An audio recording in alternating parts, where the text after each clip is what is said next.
estão prontos para receber a palavra de Deus? Eu quero convidá-lo a abrir sua Bíblia comigo no Salmo 16 e nós vamos ler o verso 11. Salmo 16, 11.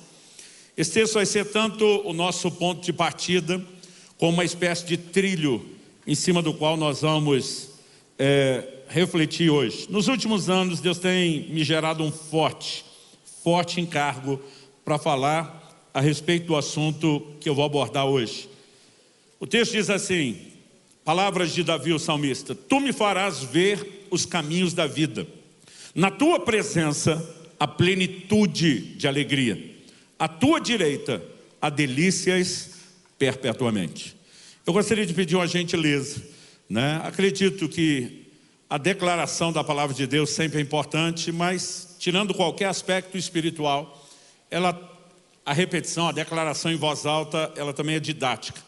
Eu queria que você repetisse esse versículo comigo, só para nos ajudar a memorizar. Você pode me acompanhar e repetir depois de mim? Diga: Tu me farás ver os caminhos da vida. Na tua presença a plenitude de alegria. À tua direita há delícias perpetuamente. Bom, quando o salmista, e ele está falando pelo Espírito de Deus, é chamado no Novo Testamento de profeta e de alguém que falou pelo Espírito de Deus. Quando o salmista diz: Tu me farás ver os caminhos da vida, evidente que ele não está falando de algo que se vê de forma natural, espontânea, senão não seria necessário a ajuda de Deus. Ele está falando de algo aqui onde nós precisamos de intervenção divina. Depois eu quero explorar melhor o que é essa ação de Deus que nos leva a ver, mas é importante já abrir o assunto aqui. A segunda coisa que eu quero que a gente possa pensar junto é o que é que significa a expressão os caminhos da vida. Tu me farás ver os caminhos da vida. Ao longo da Escritura, a ideia de caminho sempre é apresentada com alegoria, né, que ela, não importa a que se aplique, basicamente tem a repetição de um conceito. O caminho é um trilho, não apenas um lugar onde você se move, mas se move rumo a um destino. A própria fé, o que eu e você chamamos hoje de cristianismo, a expressão coletiva da nossa fé, era chamada no livro de Atos de o caminho. Nós precisamos entender que a ideia de caminho é um trilho onde você se move rumo a um destino. Quando o salmista está dizendo: Tu me farás ver os caminhos da vida, isso significa que nenhum de nós veio à existência à toa. Há um plano, há um propósito que Deus estabeleceu para cada um de nós. Esse caminho leva aonde? Se você olhar o próprio texto, ele vai dizer: Na tua presença, né, a plenitude de alegria. Esse caminho leva à presença de Deus. Em Atos, no capítulo 17, quando o apóstolo Paulo estava pregando em Atenas, o maior palco da filosofia do mundo dos seus dias. Eu brinco que talvez em outro lugar do mundo tivesse tanta gente por metro quadrado, fazendo os mesmos questionamentos existenciais básicos: quem eu sou, de onde eu vim, para onde eu vou. E foi para essa multidão sedenta de resposta que nos versos 26 e 27, Atos 17, Paulo diz: De um só homem, uma clara referência a Adão, Deus fez todas as raças e tribos dos homens. Para quê? Para que indicativo de propósito? Para que o buscassem. Qual a razão pela qual Deus cria um cabeça, né, um protótipo, para a partir dele multiplicar a raça? Um único propósito: para que o buscassem. Eu e você existimos para buscar a Deus. Os caminhos da vida, quando falamos desse trilho e do propósito, devem nos levar a um único lugar: a presença de Deus. E depois de definir isso, ele mostra que na presença de Deus há não apenas alegria, mas ele diz plenitude de alegria. A mais cheia, completa, profunda, satisfatória medida de realização, de prazer, de deleite, de gozo, de alegria, chame como quiser. Ela só pode ser encontrada em um lugar. Na verdade, em uma pessoa. E esse lugar é quando nos dirigimos à pessoa de Deus. E quando a Bíblia fala de alegria, também não fala de um sentimento etéreo, vago, subjetivo. Ela traduz isso de maneira clara. À tua direita, as versões mais antigas dizem à tua destra, há delícias. Ele está falando de deleites. E quando nós olhamos para essa declaração, algumas coisas têm que ser levadas em conta. Em primeiro lugar, quando Deus cria não apenas o primeiro homem, mas estabelece o primeiro casal lá no Éden, antes da queda, eles estão em perfeita, plena comunhão com Deus e eles têm acesso ao lugar da plenitude de alegria. Isso não significa que Deus os privou de outras formas de alegria. Depois de ter criado o homem, Deus declara, não é bom que o homem esteja só. E quando ele decide colocar em execução o plano eterno do casamento, ele estava externando ao homem: eu quero que você tenha outras formas de alegria, além da que já tem na minha presença. E Deus estava proporcionando não apenas deleite emocional, como também até deleite físico. A própria declaração de Deus sobre as árvores do jardim: vocês podem comer de todas as árvores do jardim. Eu brinco que na minha Bíblia todas está negrito, caixa alta. Porque Deus podia ter feito uma fruta só, com uma única cor, um único cheiro, tamanho, textura, né, que tivesse todos os nutrientes que o corpo precisa, e a gente comeria o resto da vida só aquilo. A sobrevivência estava garantida, mas o tédio também. Mas não, Deus caprichou. Ele fez toda a forma, tamanhos, cores, sabores, cheiros, texturas, frutas sazonais. Você não vê a hora da estação voltar para comer de novo, porque Deus está dizendo: eu não me importo que vocês tenham outras formas de deleite. Mas o que ele diz é: mas não cruzem aquela linha. Porque se vocês avançarem e tocarem da árvore, que eu não estou permitindo, no dia em que vocês fizerem, vai dar ruim. E nós conhecemos a história e o relato bíblico. A queda não afeta apenas o primeiro casal. A releitura de Paulo em Romanos 5,12 é: por meio de um só homem entrou o pecado no mundo, através do pecado a morte, e a morte passou a todos os homens, e nós estamos pagando essa conta até hoje. Mas o meu questionamento é: como alguém que tem acesso ao lugar da plenitude de alegria joga isso fora em nome de um prazer momentâneo? Um dia desse eu vi um pregador, e no meio da mensagem, enquanto eu vi o pregador fazer a seguinte declaração: o pecado não dá nenhum tipo de alegria. Eu pensei, se não desse, ninguém pecava. O problema é que é muita manchete para pouca notícia. Hebreus capítulo 11, verso 25, fala dos prazeres transitórios do pecado. Ele oferece prazer, é um prazer enganoso, falso, porque não entrega o que te promete, e o estrago é terrível. Mas de alguma forma, atraídos por uma expectativa de um certo deleite, eles trocaram algo extraordinário. E o dano não foi só deles. Toda a humanidade está pagando a conta até hoje. Mas Deus, que não foi pego de surpresa por isso, tinha um plano, tinha um projeto de redenção. E ao longo do Antigo Testamento, ele vai levantando homens e mulheres que profeticamente vão anunciando não apenas o que Deus faria nos seus dias, mas o que estava para vir e que se concretizaria em Cristo Jesus. Entre esses chamados de profeta que falavam sobre o Messias está Davi. E muitas das suas declarações são tratadas como messiânicas. E aqui Davi começa a ter um vislumbre da redenção, que Deus vai não apenas levar o homem fora do lugar de culpa, condenação ou perdição, mas a restauração do projeto inicial. Tu me farás ver os caminhos da vida. Na tua presença, a plenitude de alegria. A tua destra, a delícias perpétuas. Ele não apenas está vislumbrando o que ainda virá de forma plena e completa, mas considerando o tempo em que viveu, Davi avança para muito além do que as pessoas dos seus dias, de gerações anteriores, haviam experimentado. Um homem que entra no lugar de uma paixão, de uma fascinação por Deus. Que no Salmo 27,4 diz: uma coisa pedi ao Senhor e a buscarei, que eu possa habitar no seu santuário todos os dias, contemplar a tua formosura, meditar no seu santo templo. Homem que foi chamado por Deus, diferente de chamar-se a si mesmo, de um homem segundo o coração de Deus. Não porque fosse perfeito, porque a Bíblia registra que não era, mas porque era apaixonado, fascinado por Deus.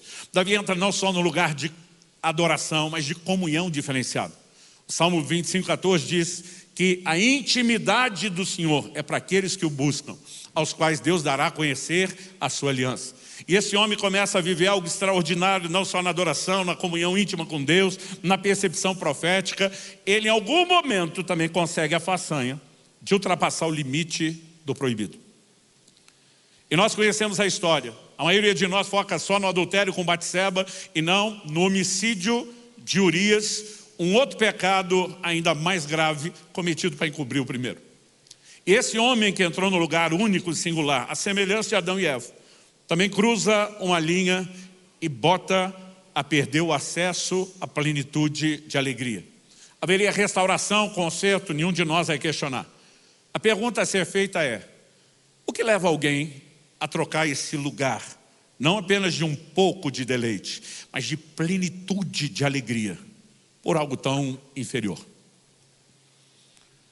E a pergunta a ser feita é exclusividade deles, de Adão e Eva e de Davi, ou pode acontecer comigo e com você?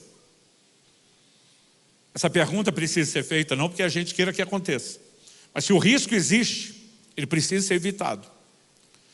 E Hebreus capítulo 3, verso 12, entre diversas outras recorrentes advertências, diz o seguinte: tenham cuidado, irmãos. Se tenham cuidado, você pode ler de diversas formas. Abre o olho, presta atenção, fique esperto.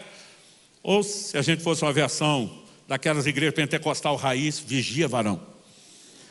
Mas ele está dizendo, tenham cuidado, irmãos, para que nenhum de vocês tenha um coração mau e descrente. Outra tradução diz, um perverso coração de incredulidade, que o leve a se afastar do Deus vivo. Só pode se afastar quem primeiro se aproximou. Ele está dizendo, cuidado para não pegar um caminho de retrocesso, de se distanciar dele. Na sequência, o verso 3 de Hebreus 3, ele diz, pelo contrário, que é o contrário de afastar, ficar colado, juntinho nele. Ou como diz o mineiro, que eu gosto dessa expressão, agarrado nele. Ele diz, pelo contrário, animem uns aos outros todos os dias, durante o tempo que se chama hoje, a fim de que nenhum de vocês seja endurecido pelo engano do pecado. Ele segue dizendo, porque temos nos tornado participantes de Cristo, se de fato guardarmos firme até o fim a confiança que desde o princípio tivemos. Então, quando a Bíblia diz que nós devemos ter cuidado, isso tem me levado nos últimos anos a questionar bastante. Como se perde a sensibilidade para com Deus?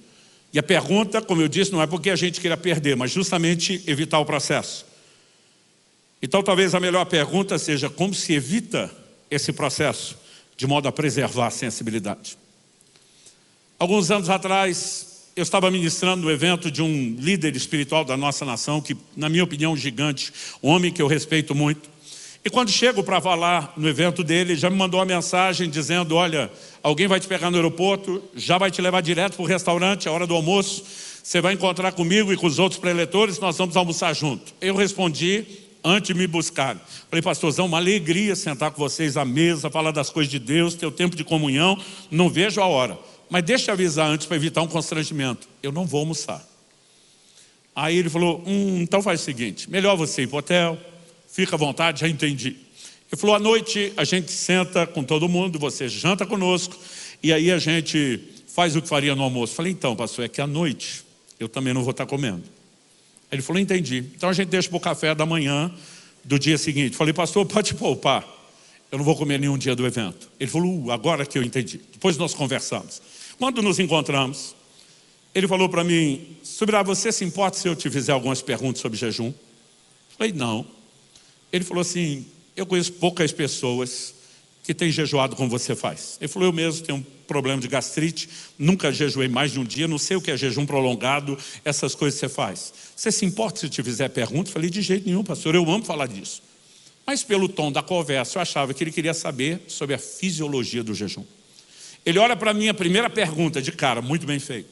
O que tem te levado com tanta paixão, determinação, recorrência a esse lugar de jejum e jejuns como que você faz? Eu sorri para ele, falei, faz tempo que eu estou esperando uma pergunta dessa. Falei, se alguém tivesse me perguntado isso aos 18 anos, porque aos 18 anos já fazia de 3 a 7 dias de jejum na água quase todo mês. Eu falei, se alguém tivesse me perguntado isso aos 18 anos, eu teria te respondido, fome pelo sobrenatural. Eu queria ver o poder de Deus, eu não queria um ministério construído na força do braço. E o povo dizia, tem que ter oração e de preferência com jejum. Falei, eu caí para dentro do jejum porque eu queria ver o sobrenatural. Falei, eu posso te garantir que o jejum associado à sua irmã gêmea, oração, ao longo dos anos para mim, né, foi um meio de acesso às manifestações de Deus, intervenções divinas, né, muitos milagres, experiência, enfim. Mas hoje, eu falei para ele, eu considero isso só um efeito colateral. Um maravilhoso resultado, mas para mim não é mais propósito. Ele falou, vamos logo para o propósito. Qual é o seu principal foco hoje? Eu falei, a capacidade que o jejum tem me dado de perceber deleites espirituais. Ele fez uma cara de curioso, interessado, é um grande mestre de Bíblia. Ele falou, me fale mais sobre isso. Falei, pastor, para eu te explicar algo espiritual, tem que começar com ilustração natural. Depois de alguns dias de jejum, quem faz jejum prolongado, sabe que o seu corpo passa por uma limpeza, uma desintoxicação. O seu paladar vai ficando muito apurado. A própria falta de ter, né, aquela ausência de concorrência de tanto tipo de sabor pode ajudar, mas acredito que começa principalmente com essa desintoxicação. e o paladar fica muito apurado. Falei, estou dizendo isso porque as pessoas falam, água não tem gosto. E eu falei para ele, quem jejua discorda. Meu médico que me acompanha nos jejuns prolongados, ele não apenas exige que eu me mantenha altamente hidratado, com muito consumo de água, mas me cobra até em relação ao pH, a qualidade da água. Eu falei, o problema de quando você toma água de pH bom, alto, ela tem o gosto salobra, ela é ruim. Mas quando você toma água que é boa para o paladar, normalmente o pH é ruim. Então eu falei, entre paladar e qualidade na briga que a gente fica, existe uma coisa que todo jejuador de jejum prolongado faz, colocar um pouco de limão na água. Se o pH é baixo, o limão alcaliniza a água, sobe o pH. Se a água já tem o pH bom, pelo menos resolve o problema do sabor. Eu falei, então, alguns dias atrás, antes daqui, ele me perguntou, há quantos dias você está jejuando? Eu falei, alguns. Falei, quantos dias mais vai? Eu falei, mais alguns. Eu falei, então, antes de chegar aqui, eu estava num outro evento, os pastores foram para o almoço, eu levantei e estava saindo com eles. Alguém olhou para mim e falou, você não está jejuando? Eu falei, estou. Eu falei, então você não vai com a gente. Eu falei, por que não? Eu falei, eu já não estou comendo, eu não posso pelo menos aproveitar a comunhão, o tempo de mesa, os testemunhos. Aí o pastor olhou para mim e falou, não, é que constrange a gente. E eu respondi meio grosseiro, falei, o problema é seu. Mas sabe quando você fala e a hora que vê já falou? E eu fiquei meio sem graça, do jeito que eu respondi, o problema é seu.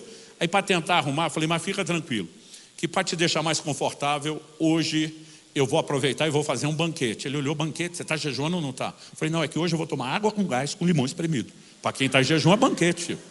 Todo mundo riu, eu pensei, está resolvido. Chegamos lá, pedi ao garçom que me atendeu, ele trouxe água com gás, trouxe um copo e a parte, normalmente você espera aquele copinho pequeno, com meio ou no máximo um limão espremido. Ele trouxe um copo grande e estava cheio até quase a boca. Quando eu olhei, pensei, ninguém traz tanto limão para uma pessoa só. E eu imaginei, ele deve ter entendido errado, ele deve ter achado que eu queria uma limonada e não limão. Mas antes de reclamar, provei. E quando dei um golinho, senti o doce. Falei, amigo, vem cá, desculpa. Eu não queria uma limonada, eu queria só o suco do limão puro. Ele falou, mas é o que eu trouxe. Eu falei, não, impossível, está doce. Quando eu falei, impossível, está doce, ele olha para mim e fala, impossível, digo eu, que vi o cara da cozinha espremer só limão aí.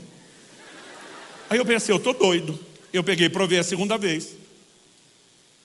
Quando eu provei, eu falei, está doce. E o camarada, não pode. O pastor sentado na minha frente, curioso, já tomou da minha mão e falou, deixa eu ver. Aí ele deu um gole. Quando ele deu um gole, ele fez uma cara de azedo. Ele disse, pelo amor de Deus, Subirá, não tem nada de doce. E eu pensei, eu estou doido mesmo. Eu tomei da mão dele de volta, provei a terceira vez. Falei, está doce. Ele achou que o doido era ele pegou e provou de novo, fez cara de azedo a segunda vez. O povo da mesa foi ficando curioso e todo mundo resolveu provar, quase fiquei sem limão. Mas todo mundo fez cara de azedo e me chamava de doido. Foi só essa altura que eu lembrei. Falei, é o jejum. Eu estava conseguindo perceber a frutose, o açúcar natural do limão, que ninguém conseguia perceber. Eu falei, pastor, o que o jejum tem feito pelo meu paladar, ele tem feito pela vida espiritual. Tem horas que eu estou com a Bíblia aberta. E a pergunta é, isso sempre foi doce desse jeito? E eu é que não percebia? Em alguns momentos de oração ou adoração, é sempre o questionamento. Isso sempre foi doce nesse nível? E eu é que não percebia? Eu não quero falar hoje sobre jejum, mas o que eu vim falar não dá para desconectar, em algum momento eu vou puxar esse assunto de volta. O que eu quero falar é a respeito da importância de que a gente preserve a sensibilidade para com Deus. Eu fico feliz demais em saber que hoje você está num ambiente como esse, buscando a Deus, se encharcando da presença dEle, enquanto infelizmente muita gente está na bagunça lá do lado de fora. Mas você pode ter certeza que tem muita gente que está na bagunça lá do lado de fora, que anos atrás estava num ambiente como esse, onde eu e você estamos. A média que nós temos de desviados hoje, ela depende do estado do Brasil, muda, mas aonde eu tive acesso a estatísticas, a média é praticamente de 1 para 1. Para cada um crente firme que você tem um desviado do lado de fora. De acordo com o último censo, somos pelo menos 55 milhões de evangélicos. Isso significa que poderíamos ser 110. O que está acontecendo com gente que não é que não teve uma experiência genuína, mas em algum momento desconectou. Se eu e você entendemos o processo, a gente pode se resguardar. Eu tenho entendido algumas verdades. Eu gosto de ler a Bíblia procurando padrões, princípios, leis espirituais se repetem. E algo que Deus me fez entender nesse processo, eu quero ir direto no assunto. É a minha primeira abordagem aqui. Quem não valoriza, não busca. Se você puder, repita comigo, diga: quem não valoriza, não busca. Então deixa eu tentar te explicar isso. Em Mateus 6:21, Jesus diz: onde estiver o teu tesouro, aí estará também o teu coração. Ele não está falando de tesouro literal. Porque se ele começa falando de tesouro literal, quando diz: não juntem para vós tesouro na terra, na sequência, quando ele diz junte no céu, já não é mais literal. Mas tesouro é percepção de valor. Aonde está aquilo que você valoriza, o seu coração é atraído e dirigido àquilo. É como se um trilho fosse estabelecido entre você e aquilo que você valoriza. Não só um trilho, mas uma espécie de força motriz que te empurra, que te move na direção daquilo que é importante. Isso não vale só para coisas espirituais, gente, mesmo para o natural. Quando alguém me diz: não tem tempo de fazer alguma coisa, a primeira coisa que eu penso, o problema dele não é tempo, é entender prioridades e valores. Porque quando algo de fato é importante, a gente dá um jeito e arruma tempo para aquilo. Então, eu comecei a observar ao longo das Escrituras que essa questão da valorização é muito forte no ensino bíblico. Jesus, no Sermão do Monte, diz: não deis aos cães o que é santo, e não deis pérolas aos porcos. O que é que Jesus está dizendo? Não adianta entregar algo de valor para quem não valoriza. Agora, Jesus nos mandaria fazer algo que ele mesmo não faça, ou que ele haja diferente? Não. Isso significa que se ele está dizendo para não dar algo para quem não valoriza, ele também não faz. Ao longo da Escritura você vai ver outras alegorias sendo usadas como algo que tem uma nomenclatura diferente, mas basicamente vai falar da mesma coisa. A Bíblia vai falar, por exemplo, de fome, de sede, e quase sempre a alegoria empregada está falando de interesse. Eu costumo dizer que no reino de Deus a moeda de troca é o interesse. Eu sei que moeda de troca dói o ouvido de muitos de nós, porque algumas pessoas ficam pensando: não, pastor, nós somos salvos pela graça. Eu digo: é verdade, mediante a fé. Romanos 5:2 diz que a fé é o acesso à graça. Significa que até aquilo que Deus nos oferece gratuitamente, Ele espera alguma atitude de interação do lado de cá. E a alegoria da negociação ela é usada na Bíblia algumas vezes, até pelo próprio Jesus. No livro do Apocalipse, na carta à igreja de Laodiceia, diz: aconselho-te que de mim compres ouro refinado pelo fogo, vestes brancas para que te vista, colírio a fim de ungir os teus olhos para que veja. Ele não está falando de comprar literal, com dinheiro ou pagar no cartão de crédito. Mas quando ele diz: eu quero que você compre, ele está dizendo que você tem que me entregar alguma coisa para acessar o que eu tenho. Ele está falando muito mais de interação do que de troca de forma literal. Mas ao longo da Escritura essa linguagem aparece. E permita ler para vocês Isaías 55:1. Todos vocês que têm sede, venham às águas. E vocês que não têm dinheiro, venham, comprem e comam. Sim, venham e comprem sem dinheiro e sem preço vinho e leite. Como é que se compra sem dinheiro e sem preço? Normalmente, para quem não tem a grana, a gente diz que é doação, o vulgo 0,800 na faixa. Mas Deus está dizendo que você vai comprar, mas não compra com dinheiro. Ele está dizendo: quem tem sede, vem às águas, e quem tem fome, venha buscar comida. Tanto a sede como a fome é uma alegoria do interesse. Isaías 44:3, Deus diz: derramarei água sobre o sedento. Ele não vai derramar água sobre qualquer um. Ele vai derramar água para quem está com sede, para quem valoriza a água, para quem vai aproveitar a água, para quem não vai desperdiçar a água. Quem está entendendo? Isso é um padrão ao longo das Escrituras. Eu não quero ser exaustivo na exposição da doutrina, mas um dia desse alguém me perguntou: pastor, me ajuda a entender um dilema. Eu falei: qual? Ele falou: a negociação de Jacó com Esaú. O Jacó trollar o irmão, querendo pegar o direito de primogenitura. A gente entende essas dinâmicas de família nas casas. Mas ele olhou para mim, esse irmão, e falou: como é que o Jacó conseguiu a façanha de fazer com que os céus autenticassem a negociação? Como que ele conseguiu que Deus autenticasse o ato de compra da bênção? Eu olhei para ele e falei: a Bíblia não diz que os céus autenticaram o ato de compra de Jacó. Como não? Ele é o herdeiro. Eu falei: isso é consequência. O que a Bíblia diz em Gênesis, e repete na releitura de Hebreus, é que Esaú desprezou seu direito de primogenitura. Os céus autenticaram o desprezo de Esaú, não o ato de compra de Jacó. Jacó está agindo de forma carnal, com meios escusos, mas pelo menos tinha algo que seu irmão não tinha. Ele valorizava aquilo que Deus estava entregando. E nós precisamos entender ao longo das Escrituras que a valorização é a chave. Depois de entender isso, é o primeiro fundamento que eu quero colocar. O segundo e o próximo é um questionamento baseado no entendimento do que nós já apresentamos. O que nos impede de valorizar mais a Deus? O que me impede? O que te impede? a ponto a gente realmente buscar entrar nesse lugar de profunda sensibilidade, de desfrutar dele.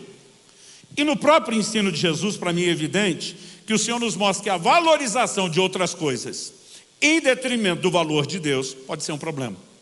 Não estou falando necessariamente de alguém que correu atrás do pecado, um outro prazer transitório. Mas eu falo simplesmente de se distrair com deleites inferiores, ainda que lícitos, a ponto de perder a consciência do que está à nossa disposição num plano muito superior. Logo depois de falar em Mateus 6:21, onde está o teu tesouro, está o seu coração. No verso 24 de Mateus 6, Nosso Senhor afirma: ninguém pode servir a dois senhores, porque ou irá odiar um e amar o outro, ou irá se dedicar a um e desprezar o outro. Vocês não podem servir a Deus e as riquezas. A parábola do semeador, no relato de Lucas 8:14, Jesus interpreta: a semente caiu entre espinhos. A Bíblia diz que os espinhos cresceram, sufocaram a ação da palavra. Em Lucas 8:14, a interpretação dos espinhos é: o próprio Jesus diz o seguinte: a parte caiu entre espinhos, esses são os que ouviram, e no decorrer dos dias foram sufocados com as preocupações, as riquezas e os prazeres dessa vida. E os seus frutos não chegam a amadurecer. Eu não quero gastar tempo aqui falando nem de preocupações, nem de riqueza. Esses assuntos a gente não fala tanto, mas fala até mais do que útil. Eu quero chamar a sua atenção para o elemento prazeres.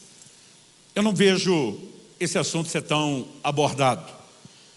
E a gente precisa perceber que a Bíblia fala muito sobre isso. Em 2 Timóteo 3:4, a Bíblia diz: nos últimos dias sobrevirão tempos difíceis. Primeira coisa que a gente pensa, está falando da circunstância. Quando você olha o verso seguinte, o 2, dá para entender que não é a circunstância. A Bíblia diz: pois os homens serão. E aí vem uma lista de adjetivos, falando dos seus erros, das suas falhas, dos seus tropeços. Você pensa, tem que estar falando do ímpio. Só que a lista termina assim no verso 4, 2 Timóteo 3. Traidores, atrevidos, convencidos, e aí vem a frase: mais amigos dos prazeres do que amigos de Deus. Para usar a expressão mais amigo do prazer do que amigo de Deus, tem que ter algum nível de amizade com Deus, ainda que diminuiu quando ficou mais amigo dos prazeres. E estou dizendo isso porque isso não está falando do ímpio. Apesar dos adjetivos anteriores parecerem isso, no verso seguinte ele diz: tem aparência de piedade, mas nega o poder. Isso não é comportamento de ímpio. Romanos 5 declara que o ímpio é inimigo de Deus. Diz que Deus nos amou quando éramos seus inimigos. Para ser amigo, tem que ter passado pelo sangue da cruz, da reconciliação, tem que ter passado por essa pacificação que Jesus trouxe, aí entrar no lugar de amizade. Agora, como alguém que se aproximou de Deus se tornou amigo, deixa de ser amigo dele como foi, não virou inimigo como era antes, mas deixa de ser como foi, porque se tornou mais amigo de outra coisa. De quem a gente acaba escolhendo ser amigo, consciente ou inconscientemente? De quem nos agrada. Não precisa agradar em tudo, mas tem que ser mais agradável do que desagradável. Eu estou no ministério pastoral, esse ano vou completar 32 anos. Então pelo menos 31 e um quebradinho. No início do meu ministério eu sofria do que hoje eu chamo de honesticídio. Honesticídio é quando em nome da honestidade você comete homicídio ou suicídio. Porque às vezes você mata e às vezes fica ruim para você. A minha filosofia lá no início era: a verdade doa a quem doer. E quanto mais honesta e sincera a pessoa que falou comigo agisse, mais objetivo era eu na resposta. E um dia um irmão da igreja, que sempre reclamava de todo mundo, para quem ninguém prestava, ele veio reclamar comigo mesmo sobre mim.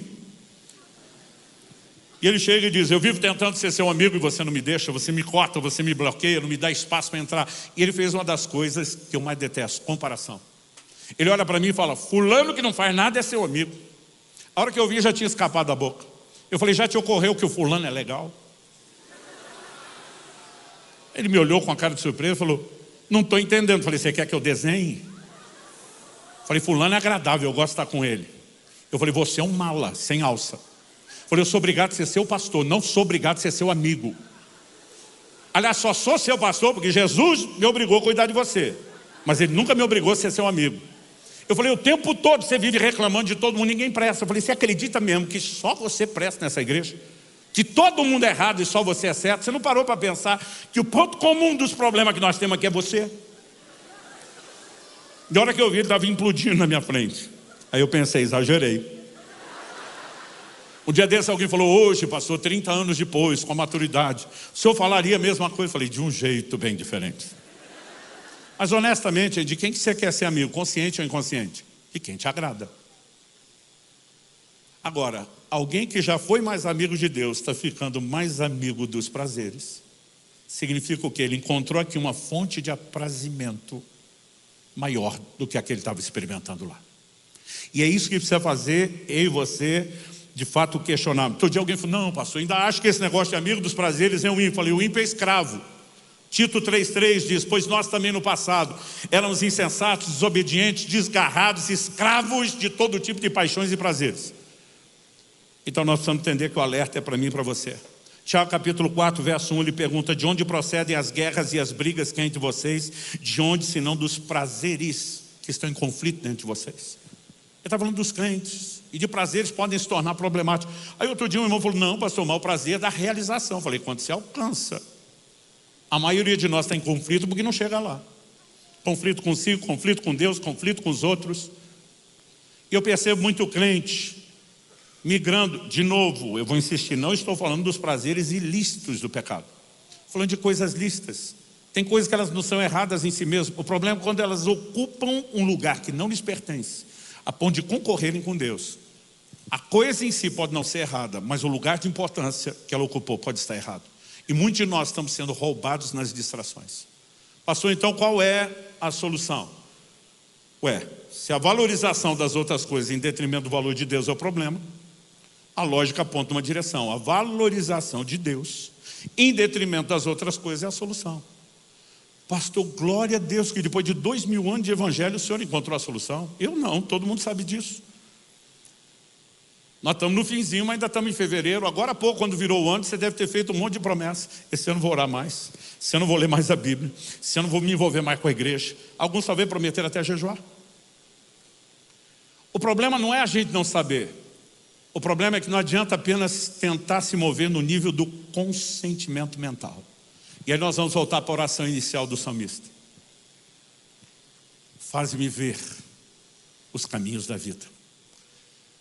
Há uma necessidade de intervenção para que a gente consiga entrar nesse lugar. Tu me farás ver os caminhos da vida. Ah, pastor, mas se é Deus que faz, eu não posso fazer nada. Se fosse um gesto, um ato unilateral de Deus, você acha que algum de nós ainda não estaria enxergando o que deveria enxergar? Não seria o próprio Deus o maior interessado nisso? Nós temos o problema em tornar absoluto algumas frases onde elas não são. Quando ele diz, tu me farás ver, ele está deixando claro, eu não posso ver sem o Senhor. Mas isso não significa que o inverso é verdadeiro, que só o Senhor decide me fazer ver e que eu não participo do processo. Eu quero te ajudar a entender algumas coisas nas Escrituras. E, para entender isso, eu quero que você possa me permitir retomar um pouco do assunto que eu introduzi como ilustração, do jejum. A maioria dos crentes não jejuam. As nossas pesquisas feitas com milhares e milhares de cristãos, 60% afirmam nunca ter feito um jejum na vida, nem de um dia, uma vez na vida, nunca fizeram. Dos 40 que jejuam, aí entra coisas muito esporádicas, pequenas. Quando você vai tentar chegar no jejum recorrente, nós temos um percentual irrisório de crentes que praticam isso. Eu acredito que a maioria de nós é porque não entendeu. Eu mesmo quando praticava, tinha um monte de coisa que eu não entendia. Aliás, a própria falta de ensino dificulta a gente saber exatamente o que é, como se faz, por que faz. Mas, há um tempo atrás, quando Deus começou a chamar minha atenção, e eu comecei a questionar um pouco mais qual é o poder da abstinência na prática da vida cristã.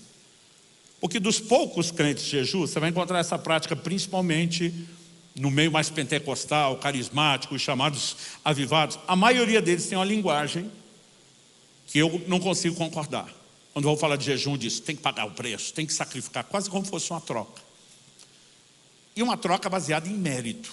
Então isso não cabe dentro da doutrina neotestamentária. Na verdade, algo que eu entendi bem cedo é que o jejum não muda Deus, o jejum muda você. O jejum não faz Deus te amar mais, não faz Deus estar mais inclinado a você.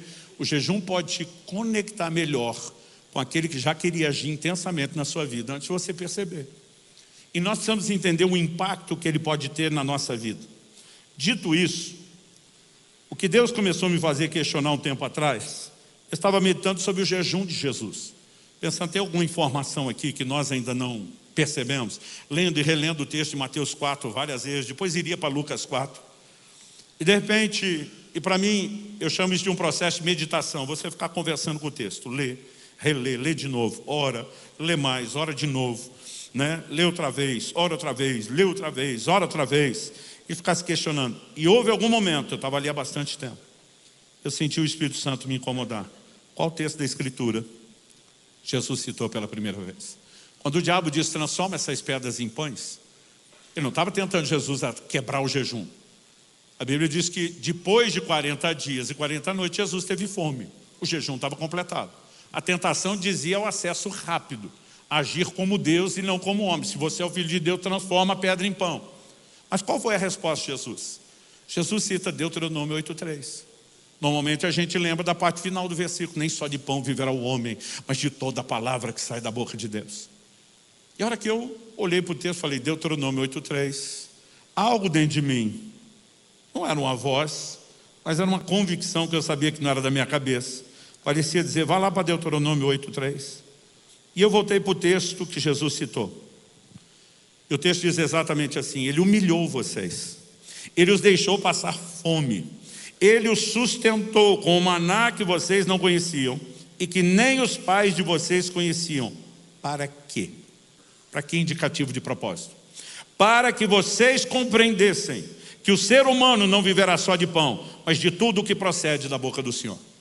Ou seja, Jesus cita uma parte da declaração, mas a declaração de Moisés não é só que o homem não vive de pão, mas do que procede da boca de Deus. Ou seja, você não é só matéria, um corpo a ser alimentado, você também é um ser espiritual. Seu ser espiritual precisa de alimento para subsistência, como seu corpo naturalmente precisa, e o alimento é a palavra de Deus. Só que a Bíblia está dizendo aqui de um caminho que Deus usou. Ele os humilhou, ele os fez passar fome, para que vocês compreendessem. Então quero chamar a sua atenção o seguinte, Deus tem a didática, Deus tem um processo de abrir a nossa compreensão de coisas que se Ele só falar, basicamente parece que a gente não consegue assimilar. Esse processo envolve humilhação e fome. Duas coisas que estão estreitamente relacionadas ao jejum, desde o Antigo até o Novo Testamento. O dia da expiação, que você pode ler sobre isso em Levítico 16, era um dia de uma imposição, um jejum compulsório, uma vez por ano. Nesse dia, o dia do perdão dos pecados, o chamado Yom Kippur, todo mundo jejuava. Só que se você ler Levítico 16, não aparece a palavra jejum. Você vai ver Deus por meio de Moisés dizendo assim, nesse dia vocês vão afligir as vossas almas. Outras traduções dizem humilhar as vossas almas. E Deus diz, e aquele que não afligir a sua alma, será eliminado do meio do povo. Se afligir a alma fosse só um sentimento, como é que julga quem afligiu, quem não? A ponto de eliminá-lo. É no livro do profeta Jeremias, e depois de uma declaração de Lucas, lá no livro de Atos, são duas referências, uma do Antigo e do Novo Testamento, ao dia da expiação, que chamam esse dia de o dia do jejum. Aí fica claro que aquela abstinência, aquela forma de afligir a alma, era jejum. A palavra jejum, como aparece no Novo Testamento, a palavra composta no grego, nestil, ne um prefixo negação, estil significa comida. Então, em essência, jejum sempre significou não comer. Mas você percebe que desde o Antigo Testamento até o Novo, haviam outras formas de abstinências, que elas não eram substitutas, elas eram complementares. Números 30, a lei dos votos. O Senhor diz, quando algum de vocês fizer uma oferta voluntária com a qual deseja afligir sua alma. Normalmente as pessoas abriam mão de coisas que gostavam muito, simplesmente para afligir a própria alma. E dizer para Deus, você é mais importante do que outros prazeres. Tanto humilhação como fome. Outro dia um falou para mim, não pastor, eu não gosto de jejuar porque eu tenho fome. Eu olhei para ele e falei, eu falei, parou de comer, esperava ter o quê? Né? Aí ele falou assim, não, é porque assim, não é nem só fome, pastor, a alma da gente fica triste. Eu falei, esse é o propósito. Aí ele falou, eu não estou entendendo o propósito. Deus quer a gente infeliz? Falei, não. Deus quer que a gente conecte com o que realmente nos faz feliz. Lembra da história que eu contei do limão no início da mensagem? Alguns dias depois estou em outra conferência de pastores, de novo vou com o pessoal para o restaurante, porque quero estar à mesa mesmo, não comendo. Mas tem um, quando terminou de comer, passou para a sobremesa. Eu estou só de olho, porque ele pegou uma salada de fruta. Gente, para quem o limão está doce, imagina as outras frutas. Só que ele pega uma lata de leite condensado, começa a virar em cima da salada de fruta, e aquilo vai me dando agonia, um desespero. Primeiro que faz anos que o açúcar já não é parte da minha alimentação. Mas eu, ao mesmo tempo, que eu estou assim com a vontade de voar por cima da mesa, do pescoço dele, dizer, você não precisa disso, a fruta já é doce. Eu estou lembrando que quando eu consumia açúcar como ele, eu também não percebia mais o doce da fruta. E eu estou pensando, não adianta eu brigar com ele. Se ele não passar pelo processo que eu passei de tirar o açúcar, ele jamais vai perceber aquele doce. Então deixa eu te dizer o seguinte, por trás da prática de algumas abstinências, nós temos um Deus tentando tirar o nosso leite condensado, para que a gente volte a perceber o verdadeiro doce. Quem está conseguindo entender? Isso vale para a comida e para as outras abstinências. 1 Coríntios capítulo 7, verso 5. A gente fala para a moçada, e tem muito solteiro, a gente precisa cuidar com esse tipo de versículo. Porque em 1 Coríntios 7, Paulo está dizendo que cada homem deve ter a sua própria esposa, cada mulher seu próprio marido, porque ele diz, qualquer envolvimento íntimo entre homem e mulher fora do casamento é imoralidade. Mas dentro do casamento, bênção de Deus. E aqueles vocês que ainda estão solteiros, eu oro que sejam redimidos, que vocês possam viver a plenitude do que Deus tem. Agora, conselho bíblico para o casal casado, marido e mulher. Ele, a partir do versículo 3 e 4, começa a abordar isso, mas no 5 ele diz, não vos negueis um ao outro, não se privem um do outro. Basicamente ele está dizendo que até nessa área o casal cristão tem que ter avivamento. Mas ele vai dar uma exceção e diz, a não ser, talvez, e aí vem uma exceção, quando os dois de comum acordo, é muito importante entender o comum acordo, resolvem se dedicar, por um período de tempo, resolvem se dedicar à oração. Outro dia alguém perguntou, pastor, quando marido e mulher estão lá no avivamento da intimidade, não pode orar? Eu falei, claro que pode. O que Paulo está falando de dedicar é de você entrar num lugar profundo. E aí basicamente o que a Bíblia está dizendo é que às vezes, para entrar na percepção de deleites superiores, você precisa desligar alguns deleites inferiores, que eles não são necessariamente errados, assim como comer não é. Mas quando você para de entreter a alma com certos prazeres, você abre um espaço para que Deus te leve a um lugar de compreensão e percepção de onde os caminhos da vida deveriam nos levar. Não só a presença dele, mas o lugar da plenitude de alegria. Janeiro de 2022, estava num desses períodos de 40 dias de jejum, e o Espírito Santo falou comigo, antes de entrar, eu quero que você vá estudar sobre jejum como nunca antes. Eu reli todos os livros que tinha lido sobre o assunto, mas fui estudar também a fisiologia do jejum, né? Decidi gastar tempo lendo a Bíblia e sistematizando o assunto, o jejum. E tudo que eu tinha até então, até aquele mês de janeiro de 22, era um artigo que resumia os tópicos principais do jejum que eu enxergava na Bíblia. Mas eu saí daquele jejum com um livro de quase 300 páginas escritas. E Deus começou a abrir meu entendimento e me permitir ver e conectar coisas que eu não tinha conectado. Mas eu me lembro de uma delas. Tem um questionamento no meu coração. Qual o propósito do jejum? Falei, propósito não, propósitos. Já peguei meu artigo escrito e fiz uma lista. Porque uma vez eu peguei cada texto de jejum da Bíblia e fui um por um. Bom, dia da expiação, jejum de arrependimento. No caso dos nazireus, o jejum ou aquela abstinência ainda que parcial, consagração. Eu fui texto a texto. Momentos de aflição, como Josafá, orando por proteção, como Êxodo, Salmo 35, 5, Davi, falando de interceder por outros em momentos de enfermidade. Aliás, intercessão, jejum também aparece com Daniel. Eu fui fazendo toda uma lista, falei para Deus, não, propósitos, plural. E dentro de mim me veio a convicção. E diz, o que você enxergou e alistou como propósito são os propósitos secundários. Todos eles convergem num primário, que é o ponto comum. Eu nunca tinha pensado nisso. E o Senhor, na hora, me fez lembrar de 2 versículos. O primeiro deles, Daniel capítulo 9, verso 3. Voltei o rosto ao Senhor Deus para o buscar com oração, súplicas e jejum. O propósito primário é buscar a Deus. Você pode dizer isso comigo? Diga, buscar a Deus. Joel 2,12. Voltem-se a mim de todo o coração. E isso com jejuns. Buscar a Deus. Quem está jejuando por arrependimento está buscando a Deus. Quem está jejuando por consagração está buscando a Deus. Quem precisa de uma intervenção no momento de aflição está buscando a Deus. Quem está intercedendo por outros está buscando a Deus.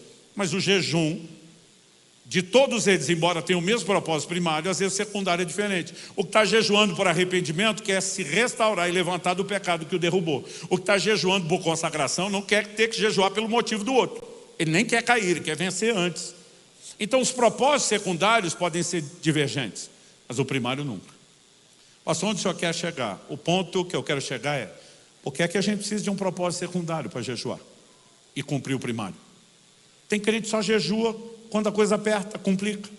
Está diante de um problemão, não tem que jejuar. É lógico, situações extremas requerem medidas extremas. Mas a pergunta é, será que nós não podemos mirar no foco principal, primário, direto? E foi depois de questionar isso que eu comecei a enxergar textos que parece que estavam lá e a gente não percebia. Um deles, Lucas capítulo 2, verso 37, que fala de uma profetisa chamada Ana. Ele teve o privilégio de conhecer o menino Jesus quando os pais foram consagrá-lo no templo. E a Bíblia diz em Lucas 2,37 que Ana adorava noite e dia com jejuns e oração. A palavra adorada pode ser trocada por ministrava ao Senhor. Noite e dia com jejuns e orações. Você não vê uma mulher que está lá por causa de problema. Ela está frequentemente no tempo de Deus, focado numa coisa: eu quero mais dele, eu quero mais dele. Atos capítulo 13, a liderança da igreja em Antioquia. Verso 2, o texto diz assim: enquanto eles estavam adorando ao Senhor e jejuando. Lá em Antioquia não tinha igreja perseguida. Mesmo em Jerusalém, onde teve antes, o que levou essa igreja a ser aberta em Antioquia, já não tem mais. Porque Atos 9 fala depois da perseguição, no verso 31, que havia paz. Não há nenhum indício de problema. Agora, o que os dois textos têm em comum, além de estarem no Novo Testamento, terem sido escritos por Lucas, ambos estão falando de gente que foca no propósito primário. E ambos vão falar de pessoas que entram no lugar de percepção, a voz de Deus fora do comum. Ana é chamada de profetisa. E essa turma de Atos 13, a Bíblia diz assim: disse o Espírito Santo, separai-me a Paulo e Barnabé para a obra que eu os tenho chamado. E o maior movimento da história, missionário, da história da igreja vai começar. Porque em Atos 8 você tem missões acidentais, o povo fugindo da perseguição. Em Atos 13 você tem clareza de entendimento, de propósito, entrega e uma revolução. O evangelho entrando no mundo dos gentios. A hora que a igreja redescobriu que é mirar o propósito primário e os seus resultados, a coisa vai ficar diferente. Quem está entendendo? Eu quero compartilhar com vocês uma experiência que eu tive há pouco tempo atrás. Eu acredito que isso foi agosto de 23. De 24 não foi, então agosto de 23, ok. Eu estava no 39º dia de um desses jejuns de 40 dias, que nos últimos anos eu entendi Deus me chamar para praticar com uma certa frequência. Eu não estou aqui insinuando que você tenha que fazer isso. Quero deixar isso bem claro.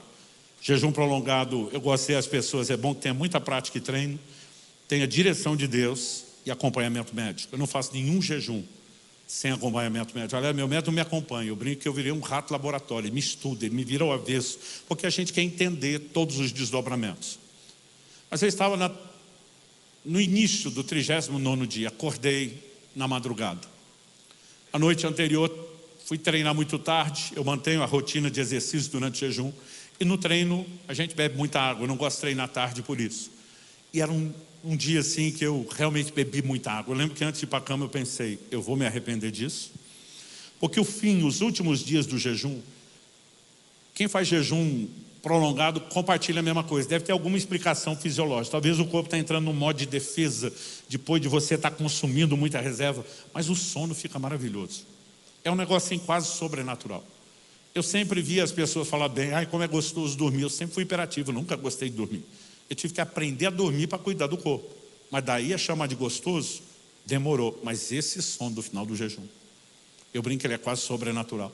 Então, a hora que eu acordei, minha primeira preocupação, tomara que eu não desperte, que eu não perca o sono, porque está muito bom. Só quando eu levantei e fui ao banheiro, na hora de voltar, a preocupação é outra. Eu já tinha chegado aos 50 anos de idade, nunca tive essa preocupação na vida até esse dia. Aliás, estava exatamente com 50 anos quando isso aconteceu.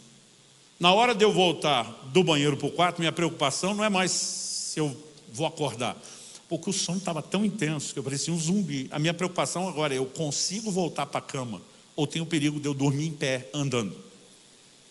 Você conhece alguém que teve essa preocupação? Eu não conheço. Mas eu naquele momento tive. Eu lembro que eu já voltei assim, com a mão meio na frente, se eu apagar e cair, né, que eu possa evitar algum acidente. E quando me joguei na cama, encostei a cabeça no travesseiro, me deu aquela satisfação, eu pensei, 3 segundos eu apago. E foi o tempo de eu pensar isso, e algo dentro de mim parecia sussurrar. Por que é que você não ora um pouco? Primeira coisa que eu pensei, eu não quero orar. Outro dia um fariseu na primeira fila diz misericórdia. Eu falei, misericórdia, estou 40 dias jejuando, orando o dia inteiro e não posso dormir à noite. Falei, naquele momento eu não queria orar, eu queria dormir, eu estava com muito sono, mas muito sono. Mas a primeira coisa que eu pensei foi, se eu não quero orar, de onde veio essa sugestão? Não pode ser só uma autossugestão. E o problema das pessoas, que elas estão esperando ter experiência com Deus, como se fosse a coisa assim, mais mística, extraordinária que tivesse que acontecer. Eu fui por eliminatória, falei, certeza que isso não é da minha cabeça, porque eu não quero orar, eu quero dormir. Eu pensei, isso não é de mim, é externo. Então deve ter vindo do mundo espiritual. Eu continuei eliminatório, certeza que não é o diabo, ele não é doido de me chamar para orar, ele não vai dar estiro no pé. Então, por eliminatória, sem nenhum sentimento, não tinha nada de especial. Eu pensei, só pode ser Deus. A minha carne está dizendo, não, isso é coisa da sua cabeça. Eu falei, não, minha cabeça não quer orar, não tem jeito de ser da minha cabeça. Aí algo dentro de você, não, você vai acordar e para fazer algo que você pode fazer amanhã. Eu falei, não, peraí. O máximo que pode acontecer quando eu acordar é eu perder esse deleite inferior. É deleite nesse momento o sono, mas é inferior. Porque se for Deus me chamando e eu entrar ali, aí nós estamos falando de deleite superior. E friamente eu fiz a escolha. Eu pago para ver. Eu vou orar. Só que a hora que eu vou começar a orar, pensa na falta de empolgação. Eu não sei você, mas já ri muito em vigília. Quando você está orando do lado de gente que é vencido pelo sono e começa a falar bobagem. Eu lembro de um que estava do meu lado, tem coisa que não dá nem para falar, mas esse pelo menos dá para contar. Estava do meu lado, ele orando, daqui a pouco ele começou a perder o rumo, misturar as coisas. Eu falei, eu acho que está dormindo. Daqui a pouco ele, ô senhor, que Deus te abençoe. Eu falei, como é que é? Aí ele olhou para mim, o quê? Falei, o que você está falando? Ele, o quê? Falei, já dormiu. Isso aí já está pelo menos metade do cérebro congelado.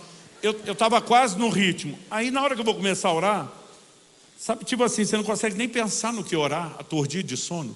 Aí eu falei para Deus assim, Senhor, muito obrigado por mais um jejum que está terminando. Na hora que eu falei isso, fiquei com vergonha. Eu falei, mas peraí, eu estou agradecendo que Ele me sustentou, o aleluia vai terminar como quem parece vai fazer festa, porque aí vai ficar feio. Aí eu já fiquei sem graça do jeito que eu comecei. Mas porque eu pensei nisso, eu dei aquela devagada junto com o sono. Quando eu abordei o assunto jejum, o que é que eu lembrei? Minha mulher, meu filho e minha filha, estavam todo mundo me acompanhando naqueles 40 dias. E na hora eu pensei, falei, Deus, já é difícil ter doido para fazer 40 dias, mas a família inteira. Falei, isso é histórico. Aí eu lembro que não é só minha família. Quase 20 dos meus pastores, líderes principais, já sabem a época do ano que eu faço, resolveram me acompanhar. E na hora que eu lembro disso, eu fico emocionado. E eu falei para Deus, eu nem chamei ninguém. Na hora que eu falei, eu nem chamei ninguém. Agora sim, eu posso te dizer que eu ouvi a voz de Deus. Eu ouvi a voz dizendo, quem chamou fui eu. E de repente um temor se apodera de mim. Primeiro por imaginar, há um chamado vindo nessa hora para o povo de Deus. E segundo, o que aconteceu depois que aquela voz falou. Alguém lá no céu apertou o botão que ativa o modo glória. A glória de Deus encheu aquele quarto de uma maneira que eu não consigo te descrever. O dia seguinte, contando para a família, eu lembro que chamei Kelly, Israel estava aqui, aliás, 2 dias depois, ele estava pregando um evento de vocês, terminou e encerrou o jejum dele lá. Eu chamei eles para contar. E eu lembro que o Israel falou, pai, liga para a Alice, ela não está morando aqui, mas ela está jejuando com a gente, tem que ouvir a história. Quando eu liguei, a Alice falou, o que foi? Eu falei, estou aqui com a sua mãe e seu irmão, começa a contar a história, um chama o outro, e agora mandaram chamar você. Ela falou, o que aconteceu? Eu falei, Deus entrou no meu quarto ontem. Ela, pai do céu, você viu Deus? Eu falei, graças a Deus que não. Ela, como? Eu falei, filha, não há formas de explicar como algo tão extraordinário pode ser tão assombroso. Mas não é medo ruim. A consciência da grandeza, da presença dele é inexplicável. Mas eu falei, filha, eu fechei os olhos com força. Ela falou, mas o quarto estava escuro. Eu falei, mas ele é luz. Eu falei, eu não só fechei os olhos, eu cobri os olhos com a mão, com medo de ver algo. Eu me ajoelhei, eu botei a cara no chão e eu apertava o rosto em cima da minha mão para não ver um raio de luz. Mas deixa eu te dizer algo, eu nunca senti tanto deleite, eu nunca senti tanto prazer na minha vida. Não existe palavras no vocabulário, não existe ilustração, não existe alegoria que tente explicar. E a única coisa que eu conseguia me lembrar, Salmo 16:11, na tua presença, a plenitude de alegria, a tua destra há delícias perpétuas.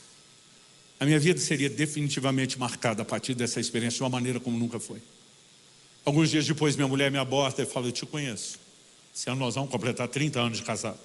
Ela falou, você está em crise? Eu falei, estou em crise. Ela falou, a crise dos 50? Eu falei, de jeito nenhum. Eu estou no melhor momento da minha vida. Nós vivemos o melhor momento do nosso casamento, do ministério, nossos filhos casados, bem casados, somos avós. Gente, a adolescência é algo maravilhoso.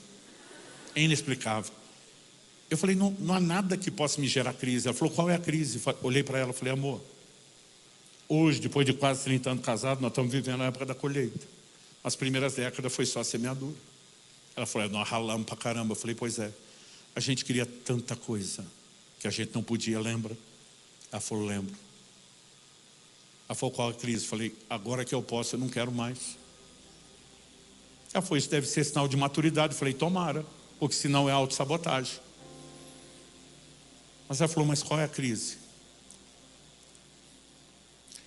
Eu falei, a crise é, por que é que nós perdemos tanto tempo querendo essas coisas? Achando que elas iam trazer algum nível de satisfação e que a gente só não tinha tudo porque ainda não tinha alcançado aquelas coisas. Quando a gente podia o tempo todo estar entrando nesse lugar onde Deus é tão prazeroso que você está se lixando para o resto. Algo mais do que a maioria de nós tem experimentado. Eu estou convicto que nesses dias é um chamado de Deus para que a gente vá para esse lugar. E se tem uma ferramenta no processo que vai nos ajudar, não importa se você vai praticá-la de forma ocasional, se estamos falando de jejuns menores, mas tem algo que vai quebrar a força de atração do leite condensado. É quando eu e você entramos nesse modo de abstinência temporária. E de alguma forma é como se nossa alma desintoxicasse para você conseguir entrar no lugar de percepção do que Ele tem. Há um momento onde você não quer mais saber de filme ou seriado. Há um momento onde não é mais tão importante rodar o Reels e ficar se divertindo e rindo. Eu não estou falando que essas coisas são erradas. Mas há um momento onde você começa a encontrar algo tão extraordinário. Você diz, eu não posso ficar sem isso. Alguns amigos começaram a dizer, Subirá, nós estamos com medo, está ficando fanático esse negócio do jejum. Eu falei, eu mal termino um, eu já estou com saudade daquilo. E eu não vejo a hora do outro. Que essa percepção vai aumentando. Eu quero que você fique em pé para parecer que está acabando. É um jeito de mostrar que o pregador não está tão descontrolado. Mas eu não creio que Deus quer que você saia daqui só com informação. Eu creio que Deus quer que você saia desse lugar debaixo de despertamento. Há um chamado vindo dos céus. E eu oro que Ele alcance, abocanhe o seu coração no nível como nunca antes. Eu sinto fome de Deus nesse lugar desde a hora que eu entrei. É a melhor plateia, a melhor audiência para a gente falar essas coisas. É gente como vocês, estão aqui hoje, não no dia de culto comum. Não porque estão apenas no piloto automático, mas porque tem de você tem um anseio por mais. Esse anseio é parte de algo que Deus colocou dentro de você. E não há outro lugar onde você possa ser satisfeito, a não ser na presença dEle. Eu quero que você fale com Deus por um instante. Talvez você precise consertar algumas coisas. Talvez precise se arrepender, não de ter fugido para o pecado, mas de ter se iludido com algumas distrações. Ou talvez seja só hora de reafirmar a fome. Enquanto os músicos ministram, eu vou pedir que a princípio você não cante com eles, mesmo conhecendo a melodia. Vou pedir que você ore. Ore como diria um mineiro do interior, ore com força. Ora como se tudo daqui para frente dependesse dessa oração final. E por alguns minutos apenas se exponha ao que o Espírito Santo vai fazer dentro de você. Faça isso do seu jeito, da sua maneira. Eu vou fazer uma breve oração, mas você não precisa ouvir a minha. Faça a sua. Meu Deus, a tua palavra foi compartilhada. E se o Senhor não vivificar a palavra, terá sido só uma palestra, só um discurso. Mas nós clamamos por mais do que isso. Sopra teu fôlego de vida nesse lugar. Como o Senhor soprou naquela visão de Ezequiel 37 do vale de ossos secos. Sopra teu fôlego de vida. Nós oramos por despertamento. Nós oramos por entendimento espiritual. E nós clamamos como o salmista. Na verdade fazemos uma declaração de fé. Tu nos farás ver os caminhos da vida. E como ele também diremos na tua presença, plenitude de alegria. E a tua destra, a delícias perpétuas. Estende a tua mão. Toca-nos. E leva-nos a um lugar diferenciado, do qual nunca entramos antes. Nós clamamos em nome de Jesus. Fale com Deus do seu jeito, da sua maneira. Eu pedi para você ficar em pé por hábito. Olhe como você achar melhor, em pé, sentado, de joelho, no seu lugar, aqui à frente. Se você sentir uma necessidade de expressar de alguma forma a sua rendição e entrega do que só fazer no seu lugar, mas faça isso agora, em nome de Jesus.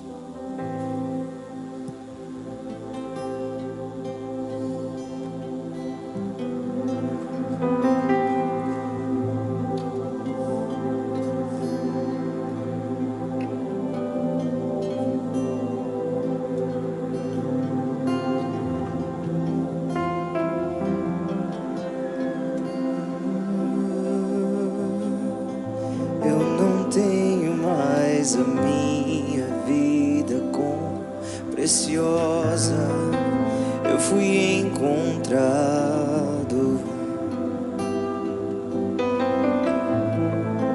e o que antes era lucro já não tem valor. Eu fui encontrado.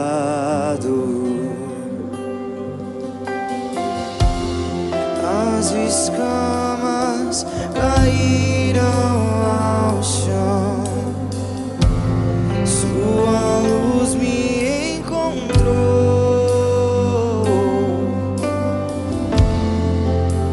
e agora eu posso te ver, eu posso te ver. E uma vez que eu coloquei em ti, nada mais me satisfaz.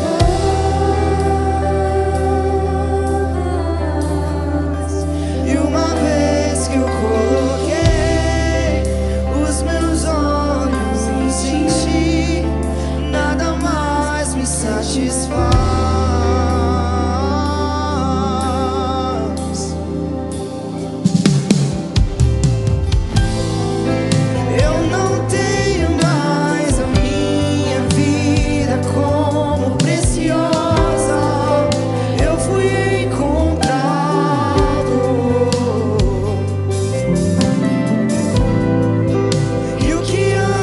Era lucro, já não tem valor.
falar duas coisas e fazer mais uma oração.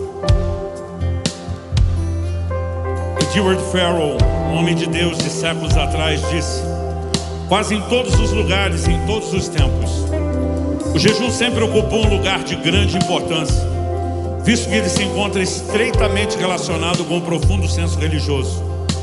Talvez isso explique a negligência do jejum no nosso tempo. Quando o significado de Deus diminui, o jejum desaparece. Mas eu ouso afirmar o contrário. Quando o significado de Deus aumenta, o jejum reaparece. Ou até falando em termos de causa e consequência, quando o jejum reaparece, o significado de Deus aumenta. Amós 8:11 diz: eis que vem dias, diz o Senhor, em que enviarei sobre a terra fome, não de pão, e sede, não de água, mas de ouvir as palavras do Senhor. Eu creio numa visitação de Deus na nossa nação sem precedente, gerando fome e sede em corações tão abertos e receptivos. Mas eu creio que nessa noite alguns estão lutando com uma certa apatia.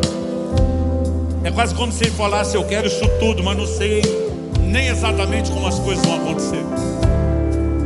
Mas seu coração está clamando por mais de Deus, mesmo que você não entenda exatamente como pode viver a grande virada. Eu creio que Deus não quer que você saia daqui apenas com material para pensar e refletir. Eu creio que Ele quer que você saia debaixo do toque dEle.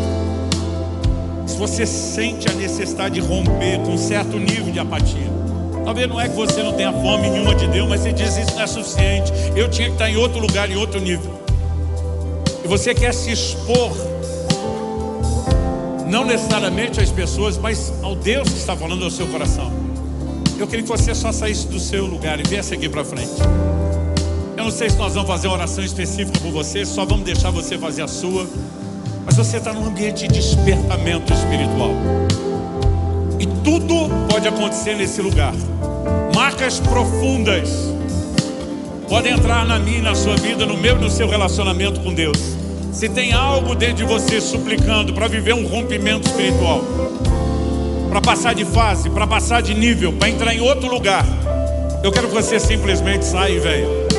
Talvez você queira orar diante de Deus, talvez você queira ficar em silêncio, talvez você prefira chorar diante dele, talvez você prefira adorar. Enquanto adora, se rende, se entregue. Não existe uma fórmula a ser reproduzida.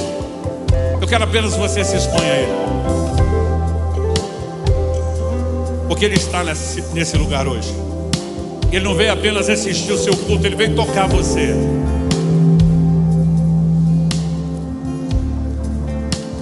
Fala com Deus.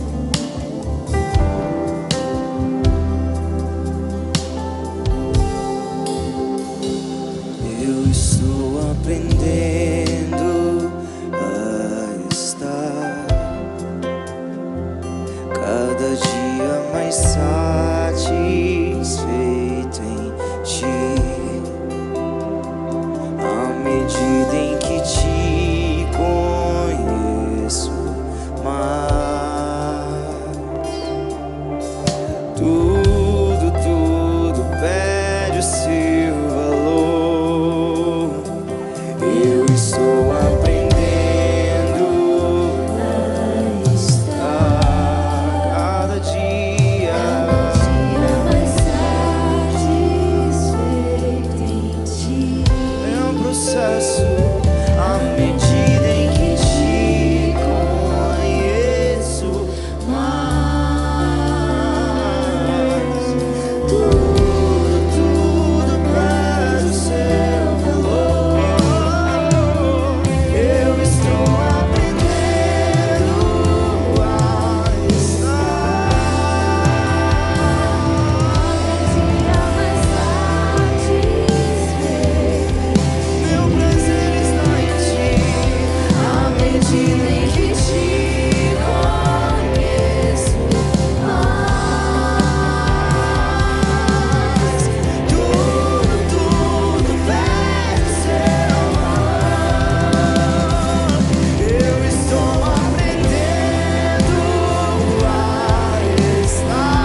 Você está sentindo a presença do Espírito Santo aqui? Vamos honrar a presença do Senhor no nosso meio. Vamos honrar o Espírito Santo. Não deixa isso terminar.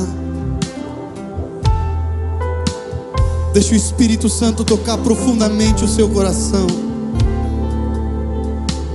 Eu gostaria que enquanto eu falasse agora, você não se desconectasse disso. Mas eu senti no meu coração de compartilhar uma experiência.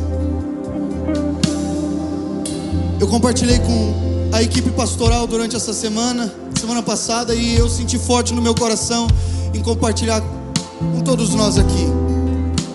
Mas nós temos clamado por um avivamento na nossa terra. Nós temos clamado por um despertamento na nossa igreja. Nós temos clamado para que isso aqui aconteça em todos os nossos cultos. Nós temos clamado para que o Senhor levante pessoas que têm fome e sede, e que não apenas possuam um desejo pelo Senhor, mas sim uma atitude pelo Senhor. Uma geração que ama Ele. E nós cremos que esse tempo de avivamento está se aproximando. Esse ano um adolescente veio me procurar porque queria compartilhar uma palavra comigo. E eu tenho orado muito por despertamento na minha vida, na vida do ministério de louvor. Esse adolescente veio me procurar falando: Luiz, Deus me deu um sonho. Eu tenho buscado por avivamento. E esse adolescente, ele faz parte de um relógio 24 horas, orando por avivamento e despertamento na nossa igreja, na nossa geração. E ele disse que ele foi orar, e depois da oração ele dormiu. E quando ele dormiu, ele teve um sonho. E nesse sonho, ele estava conversando com uma pessoa que perguntou para ele: para onde você quer ir? E ele respondeu: eu quero ir para o tempo do avivamento. E então ele foi como se saiu daquele lugar e veio parar nesse jardim aqui, que tem na esquina. E a pessoa que guiou ele até lá olhou para ele e falou assim: pronto, agora você está no tempo do avivamento. E essa igreja estava lotada de pessoas adorando a Jesus, buscando a Jesus, exatamente como estamos fazendo agora. A presença de Deus poderosa no nosso meio. E esse adolescente perguntou então: se esse é o tempo do avivamento, em que tempo estamos? E ele respondeu: de 2025 para 2026.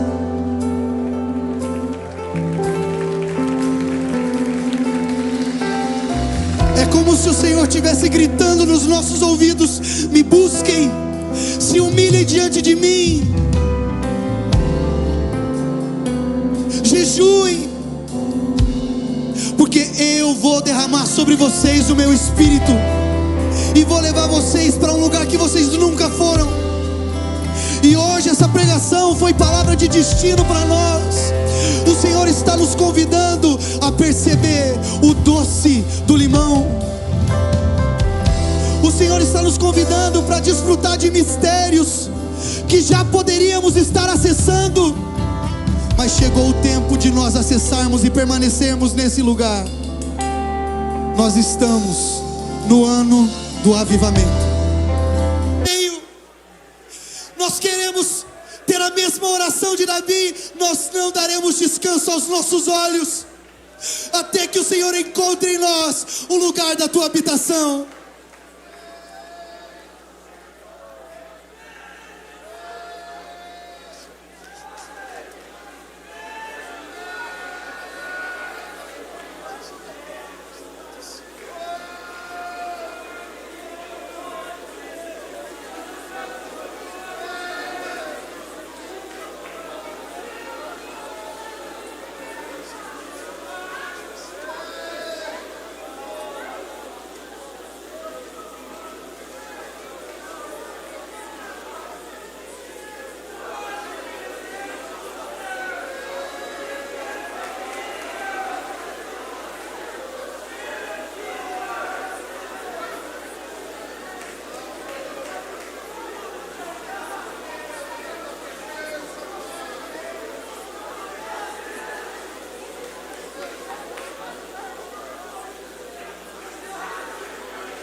Nós reconhecemos a Tua grandeza, Jesus. Nós reconhecemos a Tua soberania. E nós reconhecemos que de nada vale nós nos reunirmos aqui, se não for para contemplar a Tua face.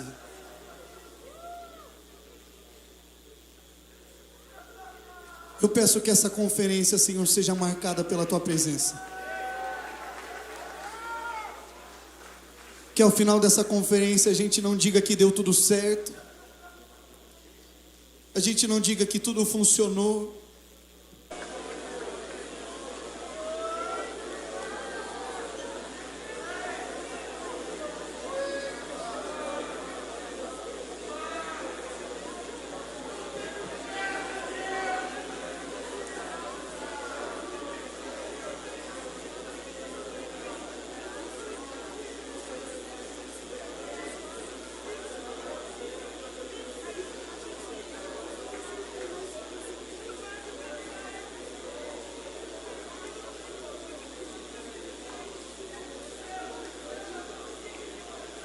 nós reconhecemos a Tua grandeza, Jesus.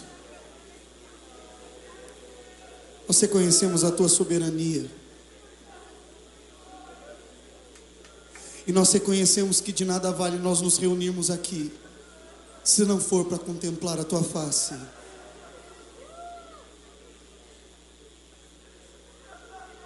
Eu peço que essa conferência, Senhor, seja marcada pela Tua presença. Que ao final dessa conferência a gente não diga que deu tudo certo, a gente não diga que tudo funcionou, porque as bandas foram legais, a iluminação foi boa, o telão é bonito, mas que quando terminarmos essa conferência a gente diga: foi maravilhoso porque o Senhor nos visitou. O Senhor nos visitou.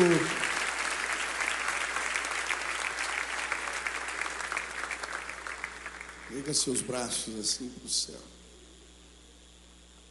Repita assim: Santa presença, maravilhosa presença,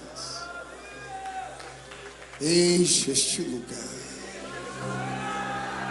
Santa presença, maravilhosa presença, enche este lugar. Santa presença, maravilhosa presença, enche este lugar. Santa presença, maravilhosa presença, enche este lugar. Santa presença, maravilhosa.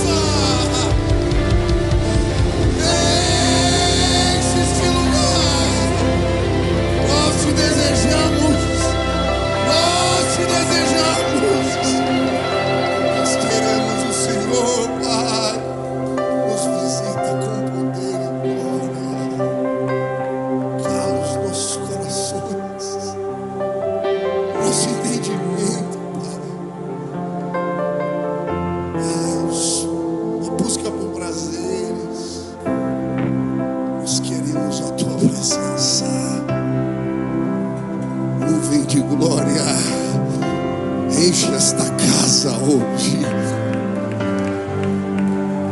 Shekinah, glória manifesta. Vem, Senhor. Ouve o clamor dos meninos, as meninas que nesta casa hoje anseiam ver a Tua face. Enche este lugar de glória. Mais de Ti, mais da Tua presença. Ouve o nosso clamor, Pai. Enche este lugar, enche este lugar, enche este lugar. Aleluia, aleluia, aleluia.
grande é o nosso Deus.